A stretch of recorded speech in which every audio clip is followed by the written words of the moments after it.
ओम नमः शिवाय, हर हर महादेव, जय महाकाल। कैसे हैं आप सभी शिव भक्त। हम सबको पता है कि आज है सबसे बड़ा दिन 12 जुलाई 2026 का वो दिन जिस दिन बन रहा है महासंयोग। रवि प्रदोष और मासिक शिवरात्रि का ये संयोग पूज्य गुरुजी ने कहा जिस दिन बन जाए ये महाकाल दीपक आपकी घर में रात्रि के समय जलाना बिल्कुल भी मत भूलना। गुरुदेव की कथा से सुनकर समझकर बहुत आसान भाषा में बताऊंगा, परंतु उससे पहले आप सबसे बस एक छोटी सी प्रार्थना है कि जो भी भक्त पहली बार आए हैं चैनल को सब्सक्राइब जरूर से कर लीजिएगा और वीडियो को लाइक करके महादेव का कोई सा भी प्यारा नाम कमेंट बॉक्स में लिखना मत भूलिएगा। टोटल 3 उपायों के बारे में बात करेंगे जिन्हें आपको आज की रात्रि अपने ही घर पर करने हैं, जिसमें दूसरे नंबर का उपाय आज आप सभी लोगों को करना है, तो ध्यान से सुनना। सबसे पहले बात करते हैं पहले वाले उपाय की। पहला वाला जो उपाय पूज्य गुरुजी ने कहा था कि अगर आप किसी की इच्छा पूर्ति के लिए जब कोई आप उपाय करते हैं ना, तो इसका मतलब होता है कि सिर्फ आप अपने बारे में सोच रहे हो। लेकिन गुरुदेव ने कहा कि आपको इच्छा पूर्ति के लिए नहीं, अगर आपके घर में किसी भी तरीके का कोई क्लेश मचा हुआ है ना, लड़ाई झगड़ा, चाहे आपके घर में बहुत सारा धन है, बहुत सारा पैसा है, व्यापार दुकान फैक्ट्री बढ़िया चल रहे हैं, लेकिन जिसके घर में क्लेश है, जिसके घर में सुख नहीं है, उस जीवन का व्यक्ति नरक से कम नहीं है। उस व्यक्ति का जीवन बहुत ज्यादा दुर्लभ हो जाता है। पूज्य गुरुजी ने कहा था कि इस वाले उपाय को जिस घर में भी ये महाकाल दीपक जल जाता है महाराज, उस घर के सारे क्लेश खत्म हो जाते हैं, उस परिवार की सत्ता मान सम्मान गौरव सदैव के लिए बढ़ता है। इसके लिए आपको 3 दीपक तैयार करने पड़ेंगे। तीनों के तीनों ही दीपक होने चाहिए आटे के दीपक। ध्यान रखना, आपको इस उपाय में मिट्टी के दीपक काम में नहीं लेने हैं। और तीनों ही दीपक जब आप आटे के बनाएंगे, इसी के साथ में आपको 3 लंबी बातियां भी बनानी है। कौन सी बातियां? 3 लंबी बातियां। किस तरीके से लगाना है? एक दीपक में एक लंबी बाती इतनी बड़ी होनी चाहिए कि वो 2 मुखों पर से निकले, कुछ इस तरीके से, ठीक है ना। और तीनों ही दीपक के लिए आपको 3 लंबी बाती इसी तरीके से लगानी है। और तीनों ही दीपक के अंदर आपको भरना है घी, ठीक है। तीनों ही दीपक को रात्रि के समय आपको जलाना है। रात्रि का समय भी पूज्य गुरुजी ने बताया 9:15 पर अपने ही घर के बाहर, है ना।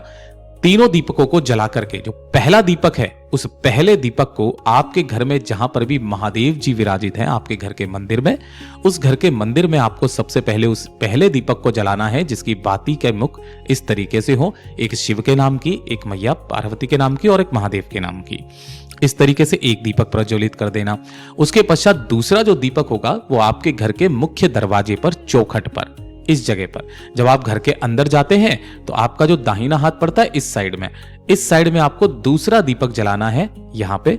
और जो तीसरा दीपक है उस तीसरे दीपक को आपको अपने घर के बिल्कुल केंद्र स्थल पे, बीचों बीच वाले स्थान पर, अगर किसी कारणवश आप यहां पर नहीं लगा सकते तो आपके घर में जहां पर भी पानी पीने का स्थान, जिसे परिंदा कहते हैं, है ना, जहां मटका लगा हुआ रहता है, जिस जगह से सभी लोग पानी पीते हैं, ये भी ना हो तो आरओ सिस्टम होगा, उस आरओ सिस्टम के पास में ये तीसरा दीपक लगाना है। अब ध्यान से सुनिएगा, जब आप ये तीनों दीपक लगा देंगे, इसी के साथ में आपको 3 चीजें चाहिए। 1 चुटकी लेने हैं आपको काले तिल, 5 चाहिए आपको काली मिर्च इस तरीके से, और 1 चाहिए लौंग का जोड़ा, ठीक है ना। कैसा वाला? लौंग का जोड़ा जो आपने देखा होगा, मैं बता देता हूं। कुछ इस तरीके से आपको एक लौंग का जोड़ा जब भी बोले तो समझ जाना कि आपको 2 लौंग लेनी है, जिसके ऊपर का फूल भी होना चाहिए। अपने दाहिने हाथ की हथेली पे वो काले तिल, काली मिर्च, है ना, और साथ ही साथ ये लौंग का जोड़ा आपको रख लेना है। अपने घर के मुख्य दरवाजे के बाहर की तरफ में जाना है। सबसे पहले अपने घर के मुख्य दरवाजे के ऊपर से इसे 21 बार घुमा करके क्या कर लेना है? 21 बार घुमा करके घड़ी की सुई की दिशा में उतारा कर लेना है। उसके पश्चात जितने भी दीपक आपने लगाए हैं, सबसे पहले जैसे आपने महादेव जी के सम्मुख में आपने एक दीपक लगाया था शिव पार्वती के नाम का, उस दीपक के ऊपर से 7 बार घड़ी की सुई की दिशा में घुमाकर, कुछ इस तरीके से। साथ ही साथ जो चौखट पर आपने दीपक जलाया है उसके ऊपर से भी 7 बार घड़ी की सुई की दिशा में घुमा करके, और जो अंत में आपने परिंदे के पास में या घर के केंद्र बिंदु पर लगाया है उसके भी 7 बार उसके ऊपर से घुमा करके अपने घर से बाहर की तरफ में निकलना और सभी चीजों को फेंक देना। 1 रात करके देखिएगा, अगली सुबह से आपके घर में कितना परिवर्तन आता है बताइएगा जरूर। बात करते हैं हमारे दूसरे वाले उपाय की। ये उपाय पूज्य गुरुजी ने 2 तरीके से करने के लिए कहा था। गुरुदेव ने कहा कि अगर परिवार में कोई भी व्यक्ति है जिसे नशे का सेवन करता है ज्यादा, या फिर व्यसन मुक्ति हो चुका है, यानी कि व्यसन करता है, शराब सिगरेट तंबाकू नशा, पर नारी के चक्कर में पड़ चुका है, है ना, या फिर वो गाली गलौज करता है, अपशब्द बोलता है, तो उस व्यक्ति के लिए कैसे करना है।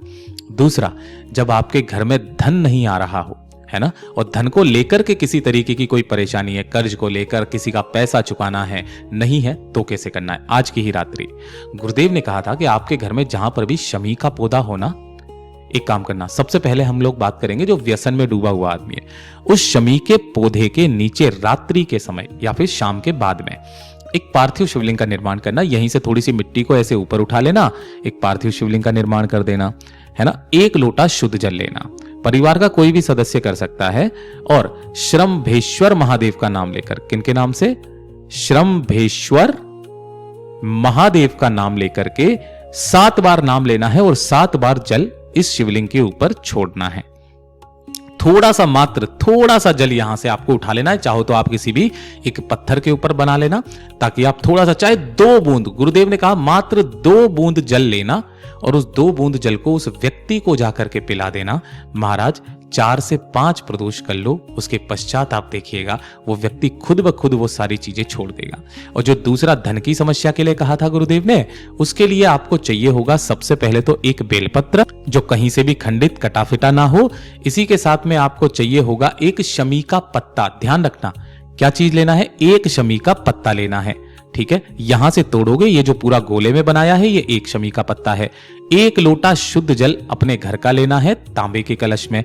ध्यान रखना इस जल के अंदर आपको कुछ भी नहीं मिलाना है। और रात्रि के समय, पूज्य गुरुजी ने कहा रात्रि के समय आपके घर में जो भी गमला हो, चाहे बेलपत्र का हो, शमी का हो, केवल एक गमले को छोड़ करके तुलसी का गमला, उसी गमले के अंदर एक पार्थिव शिवलिंग का निर्माण करके सबसे पहले एक बेलपत्र उस पे समर्पित करना, फिर एक शमी का पत्ता कुंदकेश्वर महादेव का नाम लेकर के समर्पित करना, एक दीपक जला करके 2 मिनट वहां पर बैठकर बाबा से निवेदन कामना करना, अपने घर के अंदर चले जाना।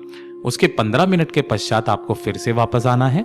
वापस आकर के जो 1 लोटा शुद्ध जल लिया है, उसी 1 लोटे शुद्ध जल को इस शिवलिंग के ठीक ऊपर समर्पित करना है। श्री शिवाय नमस्तुभ्यं मंत्र का स्मरण करते हुए इसको समर्पित कर देने के पश्चात जो शमी का पत्ता आपने यहाँ पर रखा है, इसे उठा करके अपने घर के मंदिर में अगली प्रदोष तक के लिए रख देना। जो भी अगली प्रदोष पड़े उस दिन तक रख देना, और उस प्रदोष के दिन इस शमी के पत्ते को ले जाकर के भगवान महादेव के मंदिर जाकर, भोलेनाथ के मंदिर जाकर इसे चढ़ा करके आ जाना। गुरुदेव ने कहा कि जिन कारणों की वजह से भी आपके घर में धन को लेकर के समस्याएं हैं, पैसे को लेकर के समस्याएं हैं, ये उन सभी कारणों का काट करता है। बात करते हैं हमारे तीसरे वाले उपाय की, और ये वाला तो उपाय आप सभी लोगों को करना ही करना है। कई बार मैंने आपको अपने वीडियो में कहा होगा कि जब भी प्रदोष का दिन आ जाए तो आपको ये उपाय करना बिल्कुल भी नहीं भूलना है। गुरुदेव ने विशेष तौर पर कहा था कि जब आपकी किस्मत आपका साथ ना दे रही हो, दुर्भाग्य आपका पीछा ही नहीं छोड़ रहा है, आपने सब कुछ करके देखा, भाग्य की रेखाएं, तकदीर की रेखाएं बिल्कुल अलग चल रही हैं, जिस कार्य के लिए आप जाते हैं सफल नहीं होते हो, साथ ही साथ किसी असमंजस की स्थिति आपकी बनी हुई है आपके घर में, आपके परिवार में, आपके जीवन में, एक काम करना, मात्र एक बेलपत्र आपको लेना है जो कहीं से भी खंडित कटा फिटा ना हो। नहीं मिलता है, महादेव की शिवलिंग से उठा करके ले आना, धो करके काम में ले लेना। थोड़ा सा लाल चंदन आपको लेना है, जो भी लाल चंदन आपके पास में। वैसे तो गुरुदेव हमेशा क्या कहते हैं कि आप ओरिजिनल लाल चंदन रखा करो, ठीक है ना, जैसे लकड़ी होती है ना, लकड़ी, उस तरीके से मैं दिखा देता हूं आपको, कुछ इस तरीके से, चाहे 2 बूंद चंदन निकले। और इसी के साथ में आपको सबसे महत्वपूर्ण 1 लोटा शुद्ध जल तो लेना ही लेना है, ठीक है ना। इन सभी को लेकर के आपके घर में जो भी शिवलिंग विराजित है उसी शिवलिंग के पास में जाना, शिवलिंग के पीछे की तरफ आसन लगा करके बैठना, जिससे आपका मुख उत्तर दिशा की तरफ में हो जाएगा। सबसे पहले आपको करना क्या है कि जो लाल चंदन लिया है ना, ये लाल चंदन का लेपन अपने घर की शिवलिंग पर नहीं है तो आप पार्थिव शिवलिंग बना लो, उसके ऊपर लाल चंदन का लेपन करना, और जो एक बेलपत्र लिया है अपना नाम, अपना गोत्र और अपनी कामना कहकर अवधूतेश्वर महादेव के नाम से समर्पित करना। और उसके पश्चात जो 1 लोटा शुद्ध जल लिया है अपने दोनों हाथों में लेकर श्री शिवाय नमस्तुभ्यं मंत्र का स्मरण करते हुए समस्त जल को शिवलिंग के ठीक ऊपर समर्पित कर लेना। समर्पित कर देने के पश्चात 2 मिनट वहां पर बैठना, बाबा से निवेदन कामना करना। रात्रि को करोगे ना, इस बेलपत्र को यहां रखे रहने देना, कोई दिक्कत नहीं है। अगला दिन जो लगे ना, तो सुबह सूर्योदय होने से पहले इस बेलपत्र को यहां से उठा लेना, और इसे उठा करके अब है हमेशा अपने पास में रखना, अपने पर्स में रख लो, अपने कहीं पर भी रख लो। जब तक ये आपके पास में रहेगा महाराज, आपकी किस्मत कभी खराब नहीं होगी। और जिस दिन आपको लगे कि इसकी जरूरत नहीं है, गुरुदेव ने कहा महादेव के मंदिर में जाना, इस बेलपत्र को शिवलिंग पर वापस समर्पित करके चले आ जाना। उसके बाद में फिर महादेव पर छोड़ना। मेरा महादेव कितना देता है बताइएगा जरूर।